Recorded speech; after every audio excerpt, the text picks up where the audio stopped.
The morning sun was just breaking over the Arizona mountains when everything changed forever. Grace Morrison was hanging wet clothes on the line behind her family's small cabin when she heard the thunder of hooves. At first she thought it might be her father returning early from town with supplies. But the sound was wrong. Too many horses. Too fast. She dropped the wet shirt she was holding and ran toward the cabin. Her mother, Ellen, was already at the window, her face pale as she peered through the curtains. "Grace, get inside." "Now," her mother whispered. But it was too late. The Apache warriors came over the hill like a storm cloud, their painted faces fierce in the morning light. Grace had heard stories about raids, but seeing it happen was different. It was real. It was terrifying. The horses seemed to dance as they surrounded the small homestead, kicking up dust that made everything look like a bad dream.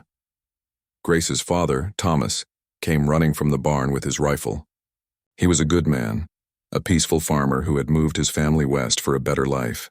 But he was no match for 12 skilled warriors. The fight was over before it really began. Grace watched in horror as her world fell apart. Her parents, the only people who had ever truly loved her, were gone in minutes. She stood frozen by the clothesline, unable to move, unable to think. Part of her expected to die too. Maybe that would be better than living with what she had just seen. But death didn't come. Instead, one of the warriors approached her. He was different from the others. Younger, maybe in his early 20s like herself. His horse was painted with symbols she didn't understand, and his long black hair was decorated with feathers and beads. But it was his eyes that caught her attention. They weren't cruel or angry like she expected. They were thoughtful, almost sad. He spoke to the other warriors in their language. Grace couldn't understand the words, but she could hear the argument in their voices. Some pointed at her and made gestures she was sure meant death. Others seemed to be listening to the young warrior who had first approached her.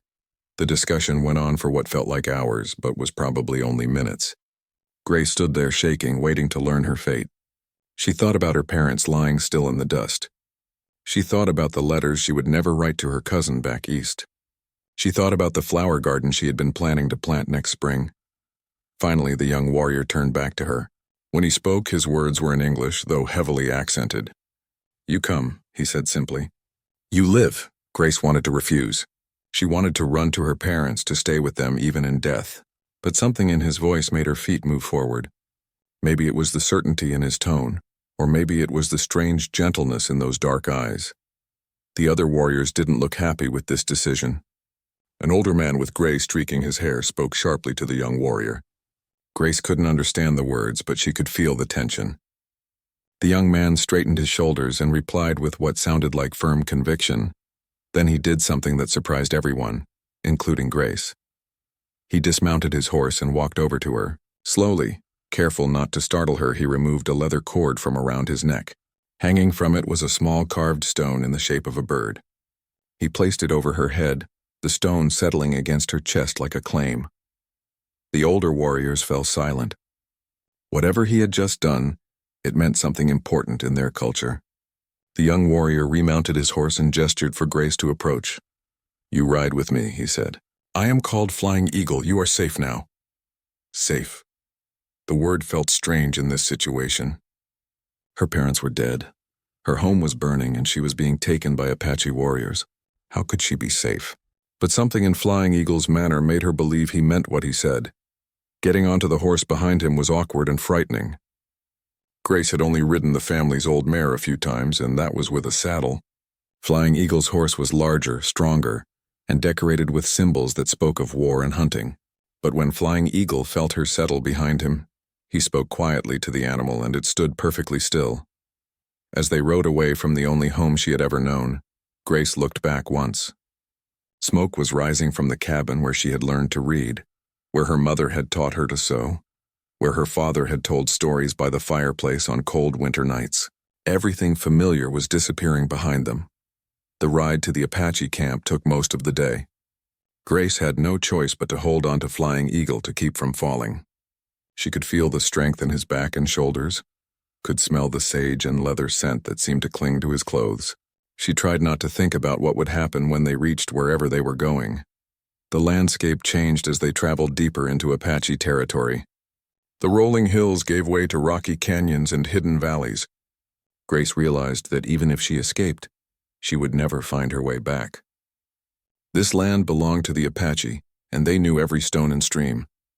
When they finally stopped, Grace was amazed by what she saw.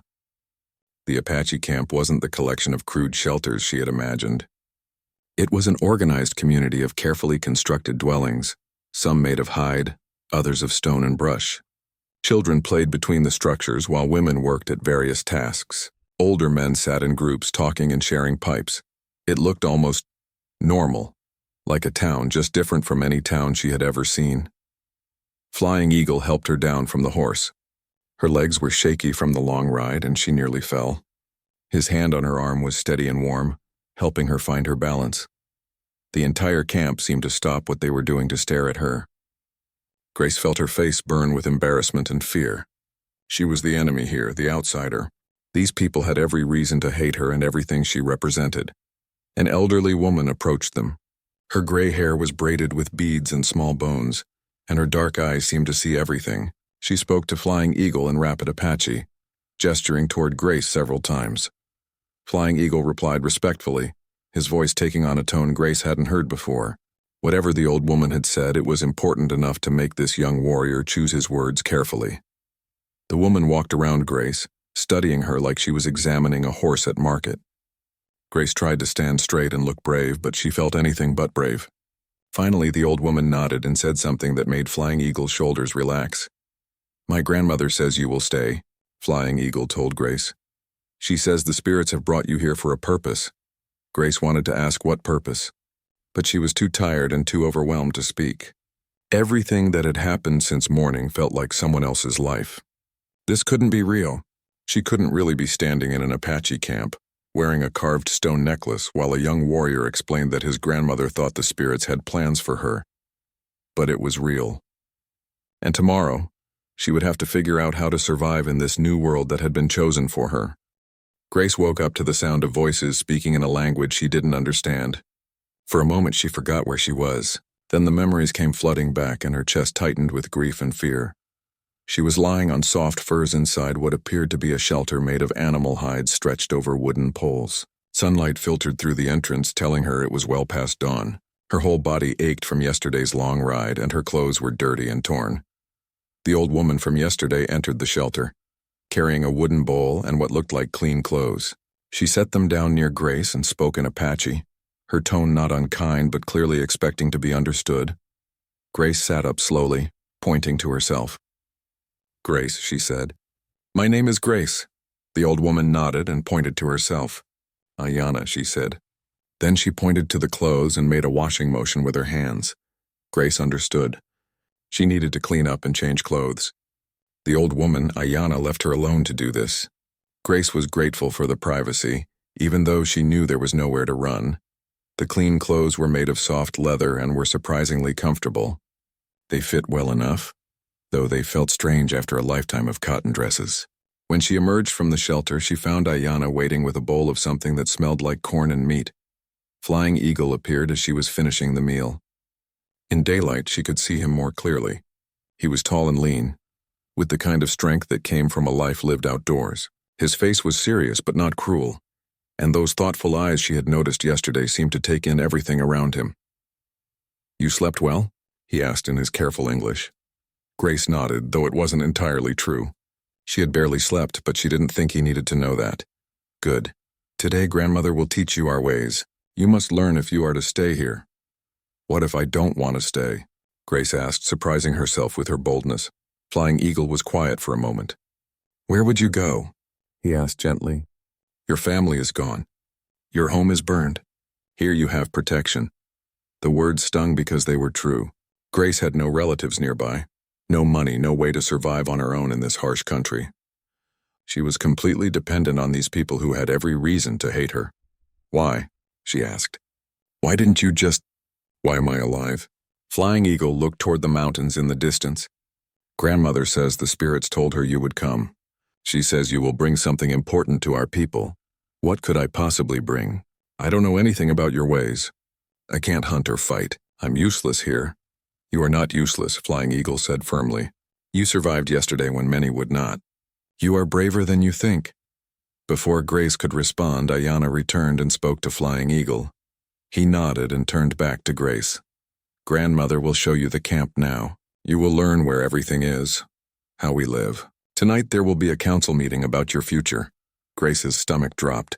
What kind of council meeting? The elders must decide what place you will have among us. Some think you should be adopted into a family as a daughter. Others think, he paused. Others think what? Others think you should become a wife. My wife. Grace felt the world spin around her. Your wife? It is our custom. When a warrior takes a captive woman, he may claim her as his bride if she is unmarried and if the spirits approve. The necklace I gave you yesterday was a claiming symbol. Grace's hand went to the carved birdstone still hanging around her neck. She had thought it was just protection, not a wedding proposal from a stranger. But I don't even know you, she said weakly. That is why there will be a council meeting. The elders will decide if this marriage is wise. Flying Eagle left her with Ayanna, who seemed determined to show Grace every inch of the camp. Despite her shock about the marriage possibility, Grace found herself fascinated by what she saw. The Apache camp was like a small city, but one that could be moved when necessary. Everything had a purpose and nothing was wasted. Women were preparing food, making clothes, and caring for children. Men worked on weapons and tools or tended to the horses. Everyone seemed to have a role, a place where they belonged. Ayanna introduced Grace to other women who looked at her with curiosity but not hostility. Some of them spoke a little English and tried to teach her Apache words. Grace learned that water was tu, that the sun was sha, and that thank you was ahehi. The children were the friendliest. They followed Grace around, giggling when she tried to pronounce their names. They didn't seem to care that she looked different or came from a different world. To them, she was just another adult who might play games or tell stories. As the day went on, Grace began to see Flying Eagle differently too. She watched him interact with the other members of the camp and saw how they respected him. He listened carefully when the elders spoke, was patient with the children and gentle with the horses. When a young boy fell and scraped his knee, Flying Eagle cleaned the wound and carved a small toy horse to distract the child from his tears. This wasn't the savage warrior she had been taught to fear. This was a man who cared about his people, who took responsibility seriously, who showed kindness even when no one was watching. But that didn't mean she was ready to marry him. As evening approached, Grace's nervousness grew. The council meeting would determine her entire future, and she had no say in it. She would be discussed like property, like a horse being evaluated for purchase. Ayanna seemed to sense her worry. She took Grace to a quiet spot by a stream that ran near the camp and sat down beside her. In her limited English mixed with gestures, she tried to explain what would happen. Council decide, Ayanna said. If Flying Eagle take you wife, you be protected always. Have place here. Have children maybe. Be Apache woman. What if I say no? Grace asked. Ayanna looked sad. You no have choice of yes or no. But Flying Eagle good man. He no hurt you. He protect you like protect his own mother. Grace stared at the stream, watching the water flow over the rocks. Everything had changed so fast. 3 days ago, she had been a farmer's daughter planning to help with the spring planting. Now she was sitting by an Apache stream, wearing Apache clothes, waiting to learn if she would become an Apache wife. The thought terrified her, but it also made her curious. What would it be like to be married to Flying Eagle? He seemed kind, and he was certainly handsome. But marriage meant things she had never experienced, things her mother had only hinted at in embarrassed whispers. When they returned to camp, the council fire was already burning. The elders sat in a circle, their faces serious in the flickering light. Flying Eagle sat with them, looking nervous for the first time since Grace had met him. Grace was told to wait outside the circle while they discussed her fate. She could hear them talking in Apache, their voices rising and falling like music. Sometimes they looked at her, sometimes at Flying Eagle. Once, the oldest man pointed toward the mountains and spoke for a long time in what sounded like a formal speech. Finally, Flying Eagle stood up and walked over to her. In the firelight, his face was unreadable. The council has decided, he said quietly. If you are willing, we will be married when the moon is full. That gives you 10 days to learn our customs and to be sure this is what the spirits want. Grace felt her knees go weak.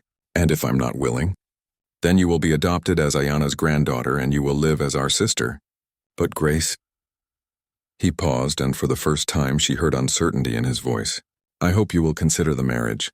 I promise you will be treated with honor and respect. I will never force you to do anything against your will." Grace looked around the camp at the faces watching her with curiosity, and something that might have been hope. These people had accepted her when they could have killed her. They were offering her a place in their world when she had nowhere else to go. Maybe it was time to stop thinking about what she had lost and start thinking about what she might gain. 10 days, she said quietly. I'll think about it for 10 days. The 10 days passed like a strange dream. Each morning, Grace woke up thinking she might find herself back in her family's cabin, that everything had been a nightmare. But each morning brought the same reality. She was living among the Apache, learning their ways, and trying to decide if she could marry a man she barely knew. Ayanna had taken on the task of teaching Grace everything an Apache woman needed to know. It was harder than Grace had expected. Her soft hands, used to gentle farm work, struggled with the tougher tasks of camp life. Learning to prepare hides made her fingers crack and bleed. Gathering the right plants for medicine and food required knowledge she didn't have. Even simple things like starting a fire in the Apache way took her several tries. But Grace was determined not to be useless. She had always been quick to learn, and she applied that same determination here. When she failed at something, she tried again. When the other women laughed at her mistakes, she laughed too instead of getting angry. Slowly, she began to earn their respect. Flying Eagle visited her every day, but he was careful to maintain proper distance. Grace appreciated that he wasn't pushing her for an answer about marriage. Instead, he seemed genuinely interested in helping her understand his people. "Why do you move the camp so often?" Grace asked him one afternoon as they walked along the stream. "We follow the seasons," Flying Eagle explained. "In winter, we go to the protected valleys. In summer, we move to higher ground where there is grass for the horses and game for hunting. We take only what we need from the land and then we let it rest." Grace thought about her father's farm, how he had planted the same fields year after year until the soil grew tired. The Apache way seemed wiser, though much harder. "What about the soldiers?" she asked. "Aren't you afraid they'll find you?" Flying Eagle's face grew serious. "The soldiers want to put us on reservations to make us live like white men. They say it is for our own good, but we see what happens to tribes who go there. They forget how to be Apache. Their children grow up not knowing the old ways. Is that why you raid the settlements? We take what we need to survive. The white settlers take our land, kill our game, poison our water sources with their mines. We fight to protect what is ours." Grace thought about her parents, good people who had only wanted to build a life for their family. But she was beginning to understand that the Apache saw them as invaders, just as her people saw the Apache as savages. Both sides were fighting for survival, and both sides were probably right from their own point of view. The realization made her head hurt. One evening, as Grace was helping the women prepare the evening meal, a group of young warriors rode into camp. They were excited about something, talking rapidly and gesturing toward the mountains. Grace didn't understand their words, but she could tell it was serious news. Flying Eagle emerged from his shelter and listened to their report. His face grew grim and he called for the elders to gather. Grace watched from across the camp as the men held a hurried conference. When Flying Eagle found her later, his expression was troubled. "Soldiers are coming," he said simply. "A large group, maybe 2 days away. We must move the camp." Grace felt her heart skip. "Will they be looking for me?" "Probably. Someone may have told them about the raid on your family's farm." The camp transformed overnight. Everything that had seemed so permanent was quickly packed away. Grace marveled at how efficiently everyone worked. Even the children knew exactly what to do. Within a few hours, the camp that had been her world for over a week was reduced to bundles that could be loaded onto horses. Flying Eagle brought her a horse of her own. "A gentle mare with kind eyes. You can ride?" he asked. "A little," Grace said, though she wasn't sure she could manage for a long journey. "Luna is very calm," Flying Eagle said, patting the horse's neck. "She will take care of you." As they prepared to leave, Ayanna took Grace aside. The old woman looked worried, and she spoke in rapid Apache mixed with English words Grace had learned. "Soldiers come for you," Ayanna said. "They think we steal you. They understand you choose to stay." "But I haven't chosen yet," Grace protested. Ayanna smiled sadly. "You choose every day you wake up here and no try to run away. You choose every time you learn our words, our ways. You choose when you laugh with our children and work with our women." Grace realized the old woman was right. Somewhere in the past 10 days, without really thinking about it, she had begun to think of the camp as home. The idea of soldiers rescuing her and taking her back to white civilization no longer felt like salvation. It felt like being forced to leave home. The journey to the new camp location took 3 days. They traveled through country Grace had never seen before, through hidden canyons and across high mesas that seemed to touch the sky. At night, they made cold camps with no fires to avoid detection. Grace discovered that she was a better rider than she had thought. Luna was indeed gentle and patient, and Flying Eagle rode nearby, ready to help if she needed it. By the second day, she was keeping up with the others without difficulty. On the third night, as they settled into their new camp in a hidden valley, Flying Eagle sat beside Grace near the small fire they were finally able to build. "Tomorrow the moon will be full," he said quietly.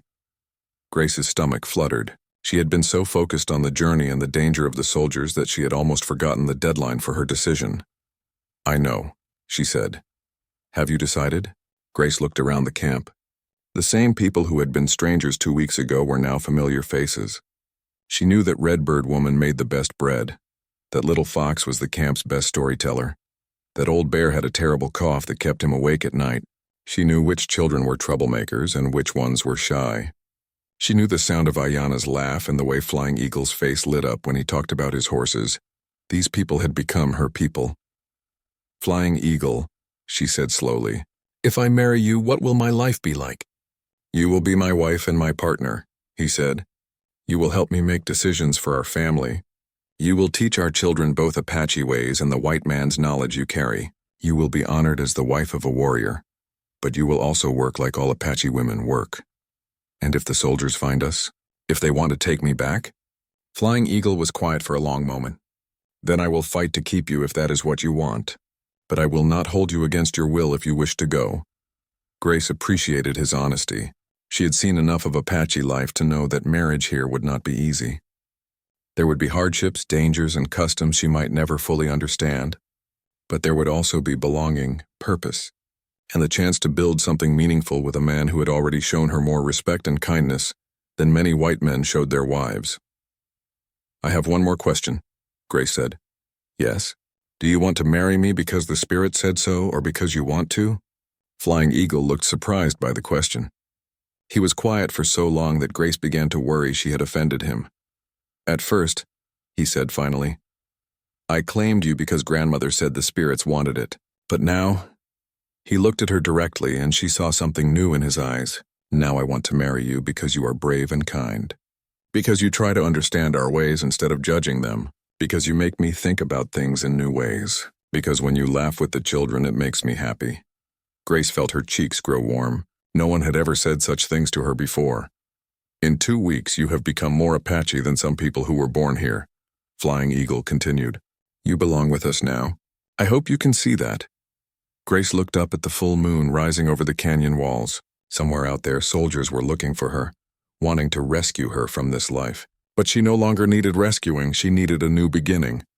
"Yes," she said quietly. "I'll marry you." Flying Eagle's smile was brighter than the moonlight. The news of Grace's decision spread through the camp like wildfire. By morning, everyone knew that the white woman had chosen to become Flying Eagle's wife. The reactions were mixed but mostly positive. Grace could see relief in many faces. Relief that she had chosen to stay, that she wouldn't bring soldiers down on them by trying to escape. Ayana was especially pleased. She hugged Grace tightly and spoke rapidly in Apache, her weathered face beaming with joy. Later, Flying Eagle translated what his grandmother had said. "She says you are now her true granddaughter, not just in name but in heart. She says the spirits were right to bring you to us." The next few days were busy with wedding preparations. Grace learned that Apache weddings were not simple ceremonies.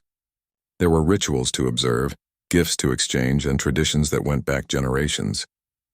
The women of the camp took charge of preparing Grace, teaching her the customs she would need to know. Redbird Woman, who was close to Grace's age and already married, became her main teacher. "Marriage among our people is different from white marriages," she explained as they worked together preparing special foods for the ceremony. "The wife is not property of the husband. She has her own power, her own voice in the family. Grace found this idea both exciting and frightening. She had grown up seeing her mother defer to her father in all important matters. The idea of being an equal partner in marriage was new to her. "What if Flying Eagle and I disagree about something important?" Grace asked. Redbird Woman laughed. "Then you argue until you find a solution you both can live with. My husband and I disagree about many things. It makes life interesting." As the wedding day approached, Grace found herself spending more time with Flying Eagle. He was teaching her to ride better, to understand the behavior of horses and the signs of weather changes. In return, she taught him some of the white man's ways that might be useful. How to calculate distances using the sun, some basic English phrases that could help in trading situations. But more than that, they were learning about each other as people. Grace discovered that Flying Eagle had a dry sense of humor that often caught her off guard. He loved music and had a beautiful singing voice. He was deeply religious in the Apache way, seeing the sacred in everyday things like the flight of birds or the pattern of clouds. Flying Eagle learned that Grace was more intelligent than most white men would have given her credit for. She had read every book her father owned and could discuss ideas that surprised him. She had a talent for languages and was picking up Apache faster than anyone expected. She also had strong opinions about things, which sometimes startled him, but which he was learning to respect. One afternoon, about a week before the wedding, Grace fell seriously ill. It started as a simple headache, but by evening she was burning with fever and shaking with chills. She couldn't keep food down and her vision was blurry. Ayana immediately took charge, brewing special teas and preparing poultices made from plants Grace didn't recognize. But as the night wore on, Grace only got worse. By the second day, she was delirious, calling out for her dead mother and muttering in English about things that made no sense. Flying Eagle barely left her side. He helped Ayana with the treatments, brought cool water to bathe Grace's burning forehead, and sang soft Apache songs that were meant to call healing spirits. When Grace's fever broke on the third night, he was still there, holding her hand and murmuring prayers. Grace's recovery was slow. For several days, she was too weak to do much more than sip broth and sleep. But Flying Eagle continued to care for her, bringing her small gifts, pretty stones he found by the stream, flowers from the meadow, stories about things that had happened in camp while she was sick. "You didn't have to do all this," Grace said one afternoon as she finally felt strong enough to sit up. "You could have asked one of the women to take care of me." Flying Eagle looked puzzled. "You are going to be my wife. Of course I take care of you when you are sick. This is what husbands do." Grace thought about white marriages she had observed, where wives nursed their husbands through illness but rarely received the same care in return. "Not all husbands," she said quietly. "Then they are not good husbands," Flying Eagle replied simply. As Grace grew stronger, she realized something had changed between them during her illness. The formal politeness that had marked their interactions before was gone. Flying Eagle now touched her hand naturally when he talked to her. He sat closer when they shared meals. He looked at her with an expression that was warmer, more personal than before. Grace found herself responding in kind. She caught herself watching him when he wasn't looking, noticing the graceful way he moved, the gentleness of his hands when he tended the horses. When he helped her walk to the stream for the first time after her fever broke, she was acutely aware of his arm around her waist, the strength of his body supporting hers. The realization hit her one evening as they sat together watching the sunset. She was falling in love with him, not just accepting him as a husband because she had no choice, but genuinely caring about him as a person. The thought should have frightened her, but instead it felt like a warm glow in her chest. "Flying Eagle," she said impulsively. "Why did you really save me that first day?" "The truth." He was quiet for a long moment, staring at the mountains. "When I saw you standing by the clothes hanging on the line, you looked so young and frightened. You reminded me of my sister, who died of the white man's sickness when she was about your age. I couldn't let them kill you, so it was pity? At first, yes. But when I spoke to the other warriors, when I convinced them to let you live, I had to promise them you would be valuable to our people. I said you would become Apache, that you would bring us knowledge of white ways that could help us survive." Grace felt a stab of hurt. "So I really was just useful to you." Flying Eagle turned to look at her directly. "You were useful. But Grace, you have become so much more than that. You have become—" He paused, searching for the right English words. "You have become someone I cannot imagine living without." The sincerity in his voice made Grace's heart skip. "Even though I'm not Apache? Even though I don't always understand your customs?" "You are more Apache than you know," Flying Eagle said softly. "You care about our people. You work hard to learn our ways. You put the good of the community before your own comfort. That is what it means to be Apache." Grace felt tears prick her eyes. She had been so worried about whether she could fit into his world that she hadn't realized she already had. "I'm scared about the wedding," she admitted.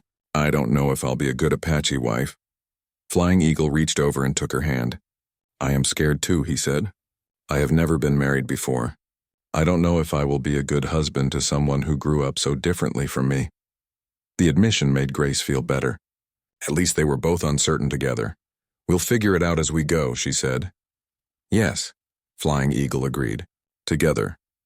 As they walked back to camp hand in hand, Grace realized that somewhere between agreeing to marry him and falling in love with him, her whole perspective had changed.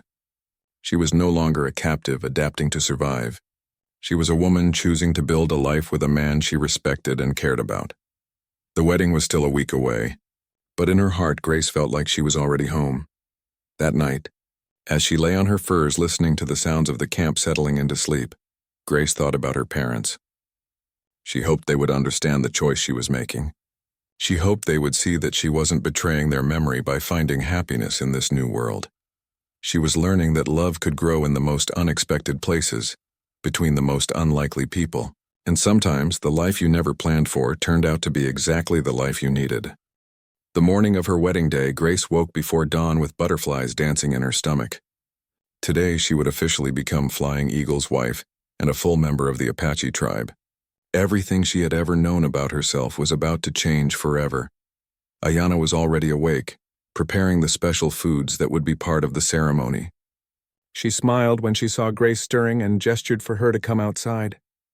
The old woman had been working for days on Grace's wedding outfit, and this morning she would finally see the finished result. The dress was unlike anything Grace had ever worn. Made from the softest deerskin, it was decorated with intricate beadwork and patterns that told stories. Ayana explained through gestures and the Apache words Grace had learned that the symbols represented protection, fertility, and the joining of two paths into one. "This pattern," Ayana said, pointing to a design of two eagles flying together, Flying Eagle's grandmother make for his mother's wedding. "Now I make same for you." Grace felt honored to wear something with such family history. As the women helped her dress, she marveled at how the outfit felt both completely foreign and somehow right. The soft leather moved with her body, and the beadwork caught the morning light like tiny stars. Redbird Woman and the other married women painted Grace's face with traditional designs using pigments made from clay and crushed berries. Each mark had meaning, symbols for new beginnings, for strength, for the blessing of the earth spirits. "You look beautiful," Redbird Woman said, stepping back to admire their work. "Flying Eagle will be very pleased." Grace caught her reflection in a bowl of water and hardly recognized herself.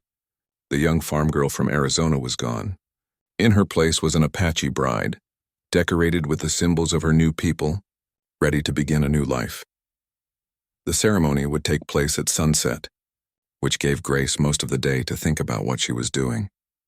Part of her still couldn't believe this was real. 6 weeks ago, she had been hanging laundry and planning to help her father plant corn. Now she was about to marry an Apache warrior in a ceremony conducted under the open sky, according to traditions that were older than any white settlement in America. Flying Eagle had been keeping his distance all day, as was traditional. Grace caught glimpses of him as he prepared for the ceremony with the men of the tribe. He looked nervous too, which made her feel better.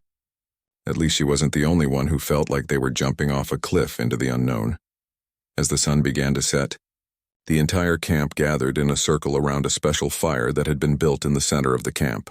The flames were different colors, blues and greens that came from special wood and herbs that had been added. Grace had never seen anything like it. Flying Eagle emerged from his family's shelter wearing clothes that matched the formality of Grace's outfit. His shirt and leggings were decorated with symbols of eagles and mountains, and his long hair was braided with feathers and beads. He looked every inch the Apache warrior, proud and strong and handsome. But when their eyes met across the fire, Grace saw the same nervousness she felt, mixed with something warmer. He was looking at her like she was the most beautiful thing he had ever seen. The ceremony began with the eldest man in the tribe, an ancient warrior called Grey Wolf, speaking in formal Apache. Grace couldn't understand most of the words, but she could hear the power and solemnity in his voice. Flying Eagle had told her that Grey Wolf would be asking the spirits to bless their union and to help them build a strong family together. Then Ayanna stepped forward with a bundle of sage that she lit in the fire. The smoke that rose was sweet and clean, and she used a feather to waft it over Grace and Flying Eagle. This was to purify them and prepare them for the sacred commitment they were making. Flying Eagle spoke next, and this time Grace understood some of what he was saying. He was making promises to protect her, to provide for her, to honor her as his wife and partner. His voice was steady and clear, carrying across the circle to everyone gathered. Then it was Grace's turn. Redbird Woman had taught her the Apache words for the promises a bride made to her husband.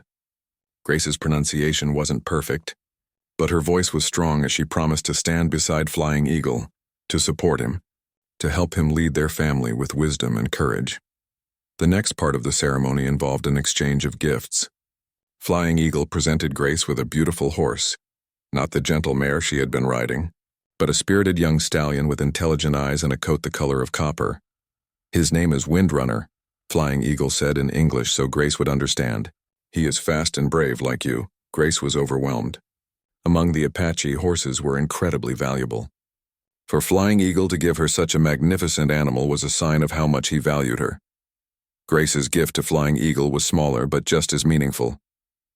During her recovery from the fever, she had been working on a special project with Ayanna's help. She had made him a medicine bag using techniques the old woman had taught her, decorated with symbols that represented their love story. A bird for the necklace he had given her that first day, a mountain for the journey that had brought them together, a star for the hope of their future. Flying Eagle accepted the gift with obvious emotion. In Apache culture, a wife's first gift to her husband was considered especially powerful, carrying her prayers for their life together. The final part of the ceremony was the binding ritual. Grey Wolf brought forward a length of soft rope made from plant fibers. He wrapped it around Grace and Flying Eagle's joined hands while speaking ancient words about the joining of two lives into one. As the rope was tied, Grace felt a strange sensation, like something clicking into place in her heart. She was no longer Grace Morrison, the farmer's daughter. She was Grace Flying Eagle, Apache wife and member of the tribe. Flying Eagle squeezed her hand gently, and when she looked up at him, she saw tears in his eyes. "My wife," he whispered in English. "My husband," she whispered back. The formal ceremony ended with everyone in the camp sharing a feast that had been prepared throughout the day. There was roasted meat, cornbread, wild berries, and other foods that Grace was still learning to identify. But more than the food, there was celebration. People laughed and told stories. Children ran around the fire, and several of the men played music on drums and flutes. Grace found herself relaxing as the evening went on. These people who had been strangers just weeks ago were now her family. They had welcomed her not just as Flying Eagle's wife, but as one of their own. As the night grew later, the celebrations began to wind down. Married couples drifted away to their own shelters, and eventually only the immediate family remained around the fire. Ayanna hugged Grace tightly and spoke to her in Apache. Flying Eagle translated, "She says you are now truly her granddaughter, and she is proud to call you family." "Tell her I am honored to be her granddaughter," Grace replied. Finally, it was time for Grace and Flying Eagle to retire to their own shelter, the home they would now share as husband and wife. As they walked away from the dying fire, Grace felt her nervousness returning. The ceremony had been beautiful, but now came the part she was most uncertain about. Flying Eagle seemed to sense her anxiety. As they reached their shelter, he stopped and turned to face her. "Grace," he said softly, "I know this is all very new for you. We can take as much time as you need to feel comfortable." His understanding and patience made Grace's heart swell with affection for this man she had married. She realized that despite all her fears about this night, she trusted him completely. "I'm ready," she said, and meant it. As they entered their new home together, Grace felt a deep sense of rightness. This was where she belonged now. This was the beginning of her real life. Outside, the desert wind whispered through the camp, carrying the sound of night birds and the distant howl of coyotes. But inside their shelter, all was peace and quiet anticipation. Grace Morrison was gone forever.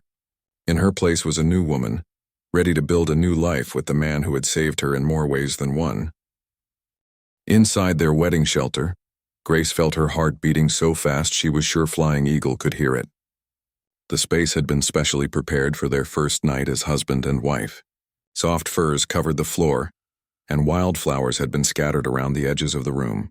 A small fire burned in the center, giving everything a warm, golden glow.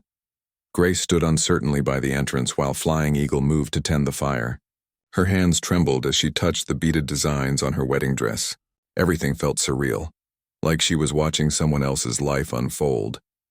Flying Eagle must have noticed her nervousness because he set down the stick he was using to adjust the fire and turned to face her.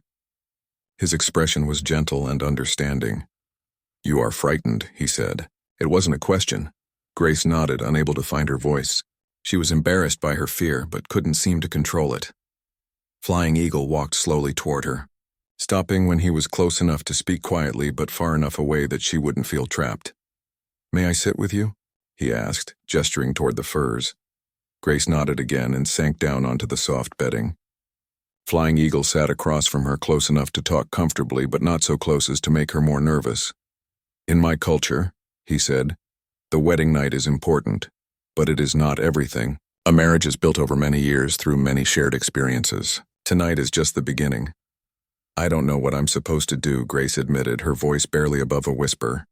Flying Eagle smiled gently. "You are supposed to be yourself. Nothing more, nothing less." They sat in comfortable silence for a while, watching the fire dance. Gradually, Grace felt her breathing slow down and her muscles relax. There was something calming about Flying Eagle's presence, something that made her feel safe even in this uncertain situation. "Tell me about your childhood," Flying Eagle said eventually. "What was it like growing up in the white world?" Grace was surprised by the question. She had expected this conversation to be about very different things. But as she began to talk about her life before the Apache camp, she found herself relaxing even more. She told him about learning to read by the firelight in their small cabin, about helping her mother in the garden, about the time she had tried to teach their old cow to come when called like a dog. Flying Eagle listened with genuine interest, asking questions and laughing at the funny parts of her stories.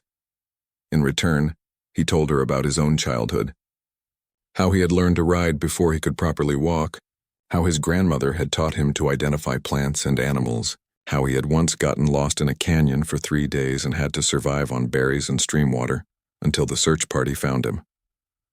"I was 10 years old," he said with a grin. "I thought I was a great explorer." My mother was not amused.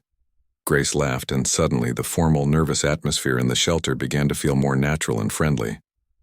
"Are you hungry?" Flying Eagle asked. "There is still food from the wedding feast."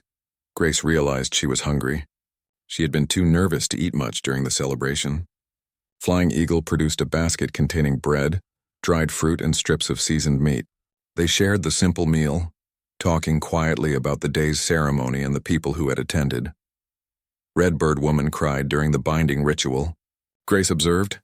"She always cries at weddings," Flying Eagle said with fondness. "She says it is because she remembers her own wedding day and how happy she was." "Were you nervous when you asked me to marry you?" Grace asked.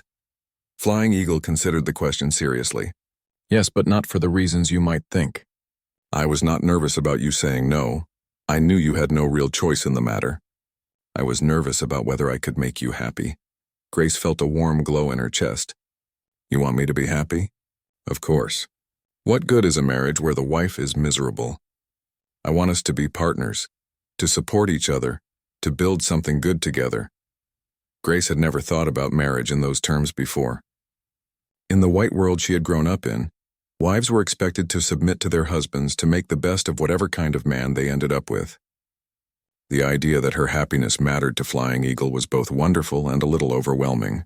As the evening wore on, they continued to talk. Flying Eagle told her more about Apache customs, about the responsibilities they would share as a married couple, about his hopes for their future together. Grace found herself sharing dreams and thoughts she had never spoken aloud before. "I always wanted to travel," she confessed. "I wanted to see mountains and deserts and places I had only read about in books. My parents thought such ideas were foolish for a woman." "There will be opportunities for travel," Flying Eagle said, "when we move with the seasons, when we visit other Apache bands for trading or ceremonies. The world is larger than you know." The fire was burning lower now, and Grace realized she was no longer nervous. Talking with Flying Eagle felt natural, comfortable, like talking with a dear friend.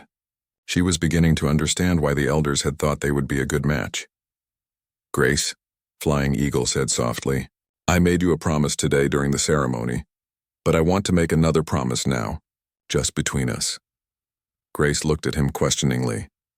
"I promise that I will never hurt you or force you to do anything you do not want to do. I promise that I will be patient while you learn to trust me completely, and I promise that I will never give you reason to regret becoming my wife." The sincerity in his voice brought tears to Grace's eyes. "Those are big promises. They are the most important promises I will ever make." Flying Eagle moved closer to her on the furs, slowly enough that she could move away if she wanted to. When she didn't, he reached out and gently touched her face, wiping away a tear that had escaped. "You are so beautiful," he said quietly. "Not just your face but your spirit, your courage, the way you care about others even when you are afraid." Grace felt her cheeks warm at the compliment. No one had ever spoken to her like this before. "I want to kiss you," Flying Eagle said. "May I?" The fact that he asked permission, that he waited for her consent, meant more to Grace than he could possibly know. She nodded, and he leaned forward to press his lips gently against hers. The kiss was soft and brief, but it sent warmth shooting through Grace's entire body. When Flying Eagle pulled back, he was smiling. "Was that your first kiss?" he asked. Grace blushed and nodded. "I am honored," he said seriously. They kissed again, longer this time, and Grace began to understand what the married women had whispered about when they talked about their husbands. There was something magical about this closeness, this sharing of breath and heartbeat. When they finally drew apart, Grace realized she was no longer afraid. She was curious, excited, ready to discover what came next. "Flying Eagle," she whispered, "I think I'm falling in love with you." His smile was radiant. "I know I am falling in love with you."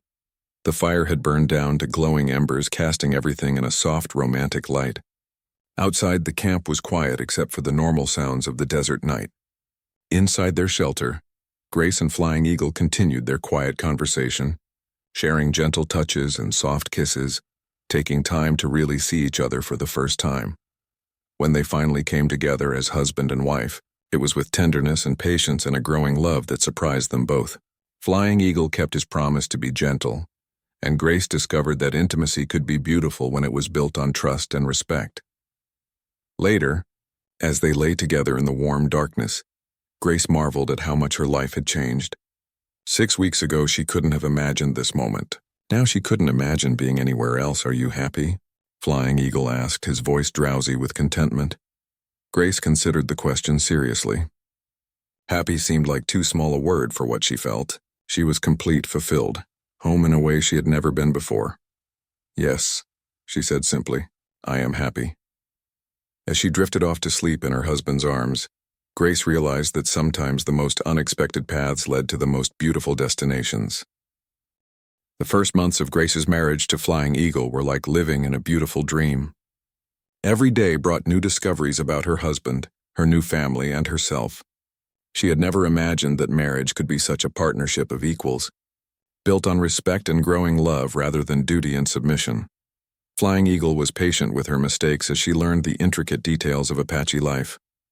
He praised her successes and gently corrected her errors without making her feel foolish. More importantly, he listened to her opinions and asked for her advice on matters affecting their household. Grace found herself thriving in ways she never had before. The physical demands of Apache life made her stronger and more confident. Learning new skills gave her a sense of accomplishment she had never experienced. And being valued as an equal partner in her marriage made her feel like a complete person for the first time. Their love grew stronger with each passing day. Flying Eagle would bring her small gifts, a particularly beautiful feather, an interesting stone, wildflowers from the meadows where he hunted.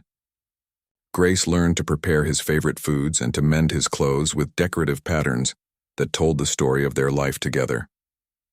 In the evenings, they would sit by their fire and talk about everything and nothing. Flying Eagle taught Grace more Apache words and customs. Grace shared stories from the books she had read, describing distant places and different ways of life. They planned for the future, the children they hoped to have, the horses they wanted to raise, the improvements they could make to their shelter. As summer turned to autumn, Grace realized she was carrying Flying Eagle's child. The discovery filled her with joy and terror in equal measure. She had helped her mother tend to pregnant women in their small community, but she had never been responsible for bringing a new life into the world herself. Flying Eagle was overjoyed when she told him the news. He picked her up and spun her around their shelter, whooping with delight. Then he set her down carefully as if she were made of delicate glass. "Are you feeling well? Do you need anything? Should you be working so hard?" The questions tumbled out of him in a mixture of Apache and English. Grace laughed at his sudden nervousness. "I'm fine. Women have been having babies since the beginning of time." But Flying Eagle fussed over her anyway, and Grace found his concern endearing rather than annoying. Ayana was equally excited about the coming grandchild and immediately took over supervising Grace's health and diet. The entire camp seemed to celebrate the news. Children would bring Grace small gifts and pat her belly gently, talking to the baby in Apache. The women shared advice and stories about their own pregnancies. Even the men offered their congratulations and seemed to look at Grace with new respect. Grace was about 6 months pregnant when their peaceful world was shattered. Scouts brought word that a large force of cavalry soldiers was approaching their hidden valley. Unlike previous threats, this group seemed to know exactly where they were going. The camp erupted into controlled chaos as everyone prepared for another hasty move. But this time was different. The soldiers were too close, moving too fast. There might not be time to escape. Flying Eagle found Grace as she was helping pack essential supplies. His face was grim with worry. "Grace, there is something you need to know," he said urgently. "The soldiers are not just looking for Apache. They are specifically looking for you." Grace's blood ran cold. "For me? How do you know?" "The scouts heard them talking around their campfire last night. They have a description of you. They know you are alive, and they are coming to rescue you." Grace sank down onto a bundle of supplies, her hand instinctively going to her rounded belly. "What do we do?" Flying Eagle knelt beside her. "That depends on what you want to do. If you want to go with them, I will not stop you. But if you want to stay—" "Of course I want to stay," Grace said immediately. "This is my home. You are my husband. These are my people." Flying Eagle's relief was visible. "Then we fight to protect our family." But as the morning wore on, it became clear that fighting might not be an option. The soldiers outnumbered the Apache warriors 3-1, and they had better weapons. A direct battle would likely end in disaster for the tribe. Grey Wolf called a council meeting to discuss their options. Grace sat with the other women, listening as the elders debated what to do. Some wanted to try running anyway. Others thought they should negotiate. A few suggested that Grace should simply surrender herself to the soldiers to save the rest of the tribe from attack. Grace stood up before anyone could speak for her. "May I say something?" The elders looked surprised but nodded for her to continue. "I know you are trying to protect your people," Grace said, speaking in Apache as much as possible to show her respect. "But I am one of your people now. My child will be Apache. My place is here with my husband and my family." Grey Wolf studied her for a long moment. "And if the soldiers refuse to leave without you? If they attack us to take you back?" Grace thought carefully before answering. "Then I will meet with them myself. I will tell them I choose to stay. Maybe they will listen to me." "That is very dangerous," Flying Eagle protested. "They may simply take you by force." "Maybe," Grace agreed. "But they came here to rescue me, not to capture me. If I tell them I don't need rescuing, they might listen." The council debated for another hour, but eventually they agreed to Grace's plan. She would meet with the soldiers under a flag of truce and try to convince them to leave without bloodshed. As Grace prepared for what might be the most important conversation of her life, Flying Eagle helped her choose what to wear. She dressed in her finest Apache clothes, making sure the symbols of her marriage and tribal membership were clearly visible. "Remember," Flying Eagle said as he walked with her toward the edge of camp. You owe them nothing. You are not the same person they think they are rescuing. Grace nodded, but her heart was pounding. What if the soldiers didn't believe her? What if they thought she was being held against her will? What if they tried to take her anyway? The meeting took place in a clearing between the Apache camp and the soldiers' position. Grace walked out alone, carrying a white cloth tied to a stick. Flying Eagle and several other warriors watched from concealment, ready to intervene if things went wrong. The soldier who met her was a captain, a man in his 40s with kind eyes and a worried expression. Behind him, Grace could see other soldiers waiting with their horses and weapons. Miss Morrison, the captain said gently. I'm Captain Williams. We've come to take you home. Grace took a deep breath. Captain Williams, my name is Grace Flying Eagle now, and I am home. The captain looked confused. Miss, I know this has been a terrible ordeal for you, but you're safe now. We're here to bring you back to civilization. I wasn't kidnapped, Captain, Grace said firmly. I was given a choice and I chose to stay. I'm married now. I'm going to have a baby. This is my life. Captain Williams stared at her in shock. You can't be serious. These are Apache savages. They killed your parents. Grace felt anger flare in her chest. These people saved my life. They welcomed me into their family. They are good, honorable people who are fighting to protect their way of life. Miss Morrison, you're obviously suffering from some kind of confusion. It's not uncommon for captives to develop sympathetic feelings toward their captors. But you'll feel differently once you're back among your own people. These are my people, Grace said, touching her belly. My child will be Apache. My husband is a good man who loves me and treats me with respect. I am not confused, and I am not a captive. I am a free woman making a free choice. The conversation continued for nearly an hour. Captain Williams tried every argument he could think of. He promised Grace safety, civilization, a chance to return to white society. He warned her about the hardships of Apache life, about the ongoing conflicts between the Apache and the government. But Grace stood firm. She answered every question, countered every argument, and made it clear that she understood exactly what she was choosing.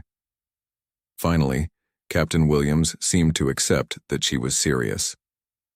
Miss Morrison, Mrs. Flying Eagle, I have orders to bring you back if possible, but I can't force you to come if you truly don't want to.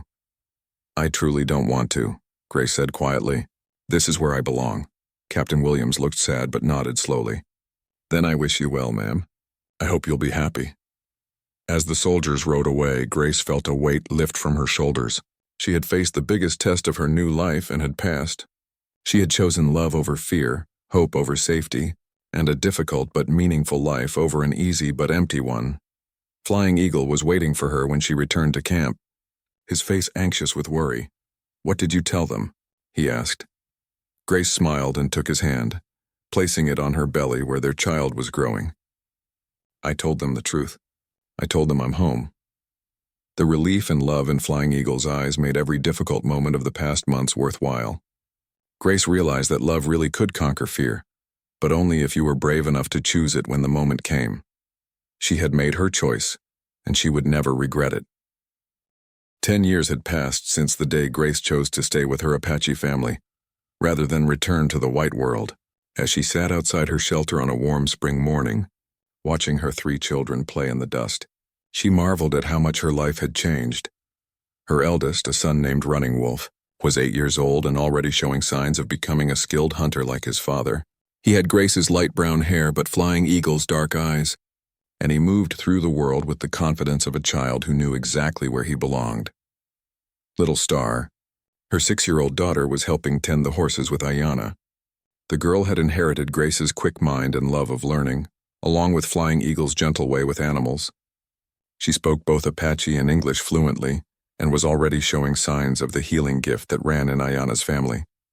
The youngest, 3-year-old Dancing Bear, was currently trying to catch a butterfly while babbling happily in a mixture of both languages. He was pure joy and mischief, keeping everyone in the family on their toes. Grace smiled as she watched them, remembering the fear she had felt during her first pregnancy. Giving birth to Running Wolf had been difficult and frightening, but Flying Eagle had been with her through every moment, holding her hand and whispering encouragement. Ayanna had served as midwife, using traditional Apache methods that were gentler and more effective than anything Grace had known in the white world. Each child had brought new challenges and new joys. Grace had learned to balance the demands of motherhood with her other responsibilities in the camp. She had become skilled at traditional Apache crafts, could track animals and read weather signs almost as well as any native-born Apache woman. But she had also brought her own gifts to the tribe. Her ability to read and write had proved invaluable for dealing with government officials and traders. Her knowledge of white customs and language had helped the Apache navigate the increasingly complex world they found themselves in. The years had not been easy. The Apache had been forced to move many times as white settlements expanded, and the government increased pressure on all native tribes. There had been battles, negotiations, and heartbreaking compromises. 3 years ago, the inevitable had finally happened. The tribe had been forced to relocate to a reservation, a harsh and barren place far from their traditional homeland. Many of the Apache had despaired, feeling that their way of life was ending. But Grace had seen an opportunity in the crisis. Her unique position as a white woman who had become fully Apache gave her credibility with government officials that pure-blood Apache leaders sometimes lacked. She had learned to work within the white man's system to get better conditions for her people. She had helped establish a school on the reservation where Apache children could learn English and white customs without being forced to abandon their own culture completely. She had negotiated for better food rations and medical supplies. Most importantly, she had served as a translator and cultural bridge, helping prevent misunderstandings that could have led to violence. Flying Eagle had initially been skeptical of working with the government at all, but he had come to see the wisdom in Grace's approach. "You cannot fight the river," he had told her, "but you can learn to navigate it." Together, they had helped their people adapt to reservation life while holding on to the essential parts of Apache culture. It was not the life any of them would have chosen, but they were making it work. Grace's reputation had spread beyond the reservation. Other Apache bands facing similar challenges had sought her advice. White officials had begun consulting with her on matters involving native peoples. She had even been invited to speak to government committees in Washington about the conditions on reservations. The work was important, but exhausting. Grace often felt torn between the white world that sought to use her knowledge and the Apache world that depended on her advocacy. But Flying Eagle and her children kept her grounded, reminding her daily of what she was really fighting for. "Mama," Little Star called out, interrupting Grace's thoughts. "Grandmother wants to know if you will help her with the new medicine today." Grace smiled and stood up, brushing dust from her skirt. Ayanna, now well into her 70s, was still the tribe's primary medicine woman, but she had been teaching Grace her knowledge of healing plants and traditional remedies. It was important work that would help preserve Apache medical knowledge for future generations. As Grace walked toward Ayanna's shelter, she noticed a small group of riders approaching the camp. Visitors were not uncommon on the reservation, but something about these riders made her pause. They were white, but they weren't government officials or soldiers. Flying Eagle emerged from the trading post he had established near the center of the camp. His business sense and Grace's help with paperwork had made the post successful, providing income for many families on the reservation. "Who are they?" Grace asked as her husband approached. Flying Eagle shaded his eyes against the sun. "I think one of them is a newspaper writer. There have been articles in the eastern papers about Apache life on the reservations. Maybe they want to write about us." Grace felt a familiar mixture of excitement and wariness. Press attention could be helpful for their cause, but it could also be dangerous if the reporters misunderstood or misrepresented Apache life. The lead writer dismounted and approached them. He was a young man with ink-stained fingers and an eager expression. "Mr. and Mrs. Flying Eagle, I'm James Mitchell from the Denver Post. I'm writing a series of articles about successful integration of native peoples into American society." Grace and Flying Eagle exchanged glances. The phrase "successful integration" suggested that this reporter might not understand the reality of their situation. "What did you want to know?" Grace asked carefully. "Well, your story is quite remarkable," Mitchell said, pulling out a notebook. "A white woman who chose to live among the Apache, who married a warrior and raised children as Indians. Our readers would be fascinated to hear how you've managed to bring civilization to this primitive community." Grace felt her temper flare, but Flying Eagle's slight touch on her arm reminded her to stay calm. These were the kinds of attitudes they dealt with regularly. "Mr. Mitchell," Grace said politely, "I think you may have misunderstood our situation. I didn't bring civilization to the Apache. They already had a highly sophisticated civilization. I was the primitive one who had to learn their advanced ways of living in harmony with the land and with each other." The reporter looked confused. "But surely you've introduced them to better ways of doing things. Modern conveniences? Christian values?" Flying Eagle stepped forward. "Sir, my people have been living successfully in this land for thousands of years. We have our own spiritual beliefs, our own ways of governing ourselves, our own methods of education and medicine. My wife has learned our ways, not the other way around." Grace could see that Mitchell was struggling to fit their story into his preconceived notions. She decided to try a different approach. "Mr. Mitchell, what if I told you a different story? What if I told you about a young woman who was lost and broken, who was taken in by a people she had been taught to fear, and who discovered that everything she thought she knew about them was wrong? What if I told you about learning that there are many ways to be civilized, many ways to live a meaningful life?" That's not the angle I was looking for," Mitchell admitted. "But it's the truth," Grace said gently. "The Apache didn't need me to civilize them. But they gave me something far more valuable than civilization. They gave me a home, a family, a purpose, and a love that has sustained me through everything." Over the next hour, Grace and Flying Eagle told their real story to the increasingly fascinated reporter. They talked about Apache values, about the challenges of reservation life, about the work they were doing to preserve their culture while adapting to changing times. By the time Mitchell left, he seemed to have a very different understanding of what he had come to write about. Grace hoped his article would help readers back east see Native peoples as complex human beings rather than as problems to be solved. That evening, as the family gathered around their fire for the evening meal, Grace reflected on how far they had all come. Running Wolf was telling them about a wild horse he had spotted near the reservation boundary. Little Star was showing off the new beadwork pattern Ayana had taught her. Dancing Bear was curled up against Flying Eagle's side, listening sleepily to his father's stories. "Are you happy?" Flying Eagle asked Grace quietly, echoing the same question he had asked on their wedding night so many years ago. Grace looked around at her family, thought about the work she was doing to help her people, considered the life she had built from the ashes of tragedy and loss. "Yes," she said, just as she had that first night. "I am happy," but more than that, she was fulfilled. She had found her purpose in bridging two worlds, in helping her children grow up proud of their Apache heritage, while prepared for the challenges of a changing world. She had learned that love really could overcome fear, that understanding could triumph over prejudice, and that sometimes the most unexpected path led to the most meaningful destination. As the stars came out over the reservation, Grace Flying Eagle sat with her family and knew that she had lived a life worth living. The scared young woman,